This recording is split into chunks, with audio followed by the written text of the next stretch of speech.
Hello and welcome to the Allotment Diaries podcast. My name is Chay and my co-host is Amy. Whether you're a veteran allotmenteer or someone who's just started, we believe this show appeals to everybody. So this week on Allotment Diaries podcast, we're going to be discussing National Allotment Week. We're also going to be discussing a brief history on allotments, tips and advice on how to deal with our hosepipe ban, and also some really good advice and tips on what we can sow from now onwards. Hi Chay, how are you? I'm really good, thank you. How are you doing? You're right. I'm hot. Oh, it is baking, isn't it? Yeah, I think everyone should be grateful that we're actually sitting here doing this podcast in the heat. It's very hot. It is. I mean, I have been absolutely sweltering today. What have you been doing to keep yourself cool? So I've been on 2 weeks annual leave and we've done random things. We've been camping, we've booked a hotel with air conditioning, all sorts of stuff. How was camping in the heat? So we assumed that camping would be really hot. So we was like leaving doors open when it got to like 10 o'clock at night. And then I think we all woke up about 3:30, 4 o'clock, absolutely frozen. First time ever camping, never done it before.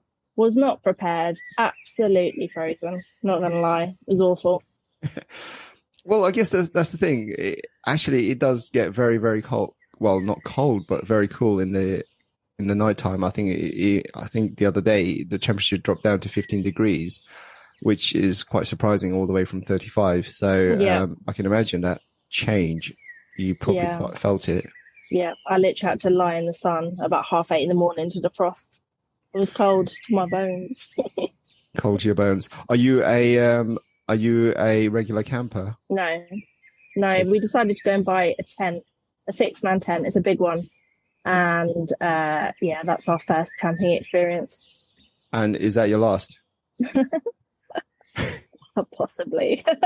I mean, no, I enjoyed it. I liked it. It was just cold. So you mentioned there was a hotel involved in that little vacation. Was that a hotel straight after the one night of camping? Yeah, definitely. Right. Okay. Yeah. Have you still got the receipt for the tent? Yeah. Actually, I think I could hire it out because since I've been telling everyone that I've got it, everyone's like, "Oh, I might borrow that." So I might just start hiring it out. I think you should. So I don't know how many people will know about this, but it's actually National Allotment Week. Chay, do you know much about National Allotment Week? Only because it pops up on my Instagram that people are celebrating it. I don't know how you can celebrate it because it's not like, I don't know, it's not like a Notting Hill Carnival or, I can't imagine Christmas. people going down a road holding courgettes and twerking or anything like that. No, hell no. Well, this heat anyway. But yeah, the National Allotment Week was from the 8th of August and the 14th of August. The National Allotment Week is essentially created to celebrate the importance of allotment ownership, as well as having other spaces in your area and also your local area. I think on a year-to-year basis, there are different organizations that do various allotments related events such as seed swaps and etc. Yeah. I do know that this year I think they've had a bit of a problem in terms of trying to organize some of the stuff because of just the sheer heat.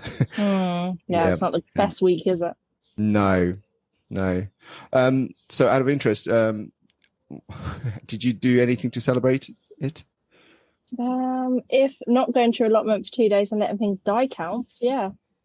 I avoided the allotment for a couple of days because I was too busy camping. Right. Yeah, so no, I didn't do anything. I must admit, like, obviously we've got our Allotment Diaries podcast Instagram and our personal ones. I haven't really seen too much about it. Yeah, I just think it's a bit of a quite a tough celebration to celebrate. Yeah. So just going back to what you were mentioning, is saying that you let your plants die. What died? So we've moved a couple of courgette plants because we thought they'd do better on the other side, Right. and Okay. they're dead. Okay. Um, our pumpkin plant doesn't look very good, even though it's got one massive pumpkin. We've already lost one little one that's died, and the plant just looks like it's been singed. It Mm, looks like it's been burned. mm. Um, so yeah, it's nothing's looking too great. A lot of our beans, the bottom of the plants aren't looking too healthy either. So yeah, Uh, definite what kind of mistake, I think. what kind of beans are they? I've got peas, just peas and butter beans. What variety are the peas? I don't know. Stop asking me stuff like this. I don't know. I just take it out of the packet and shove it in. You Mm. know, I do write labels, but it's never with a pen that actually marks it Or is it a throughout the whole felt of the tip? summer. It just, yeah, pretty much. Probably like a wipeable one or something stupid. But yeah. So I don't know. Okay.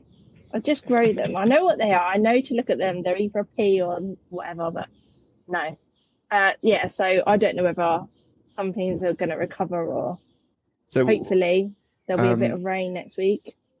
yeah, I looked at the weather forecast briefly, and it does say that there's, well, 3 or 4 days of rainfall. So fingers crossed that is that is the case, because Yeah, even my plot looks a bit scorched, to say the least. it's Um, not good. no.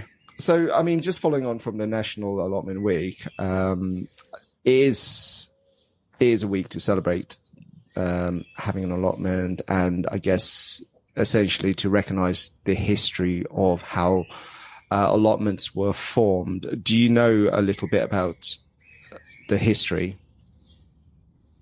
Do you know what? I feel like I have actually seen a program on this, but no, I don't know too much about it. So Mm, enlighten me, because I'm sure you've done some reading up on it. I have. So, so essentially, I think, allotments, or the idea of having or community having a space to grow things, for the interests of themselves, but then also for the village or the town or hamlet, has always existed, even like for 200 or 300 years.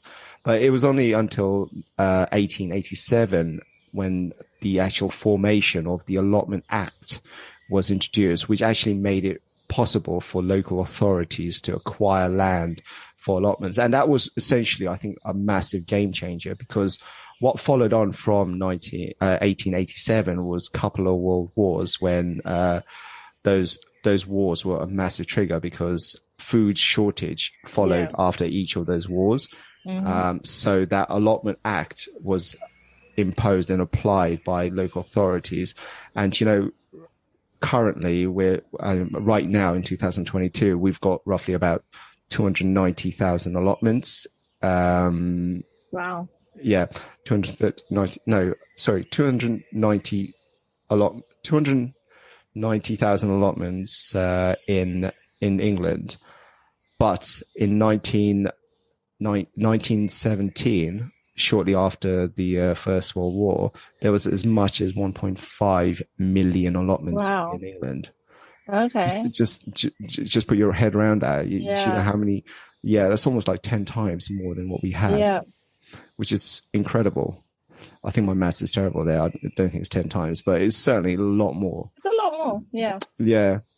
Then obviously, I think, as time went by, the Second World War, it dropped down to roughly about 800,000. But then again, the Second World War meant that there was food supply issues, and to help with food supplies, another 500,000 plots were created, and then it went back up to 1.5 million again. And then in 1970 is when things really took kind of a bad turn, because of commercializations, better transportations. It meant that a lot of people were getting food and growth from abroad. Hmm. So there wasn't a need for allotments in the Yeah. UK. But I think it was like 1975, when The Good Life, the program. Yeah. Do you I mean, I don't remember it? remember it. I don't remember it. That was a little bit before my time, not gonna lie.